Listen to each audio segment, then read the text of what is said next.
Superfast न्यूजचे प्रायोजक गोकुळ।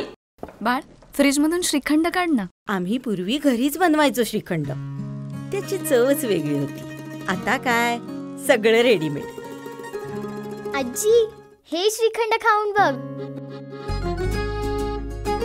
आज तुझ्या आईनं घरीच बनवलं की काय? हे आहे गोकुळचं श्रीखंड। अगदी जिभेवर रेंगाळणारं। जिभेवरच नाही तर मनावरही रेंगाळणार। गोकुळ श्रीखंड, मनावर रेंगाळणार।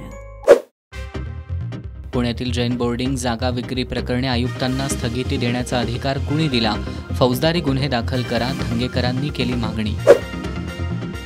मराठवाड्यातील पूरग्रस्त शेतकऱ्यांना 346 कोटी 31,70,000 दिलासा, मात्र निधी दिवाळीनंतरच खात्यात येणार, अध्यादेश जारी। सरकारनं अतिवृष्टीग्रस्त शेतकऱ्यांना जाहीर केलेलं पॅकेज ही निव्वळ फसवणूक, मनोज जरांगे यांचा घणाघात। नवी मुंबईतील वाशी परिसरातल्या एका रेसिडेन्सी सोसायटीमध्ये भीषण आग, आगीत 4 दुर्दैवी मृत्यू। 12,000 भावांनी घेतला लाडकी बहीण योजनेचा लाभ, सरकारला लावला 164 कोटीचा चुना। दक्षिण आफ्रिकेविरुद्धच्या सामन्यासाठी भारत अ संघाची घोषणा, ऋषभ पंतची एंट्री, थेट कर्णधारपदी निवड, साई सुदर्शन उपकर्णधार।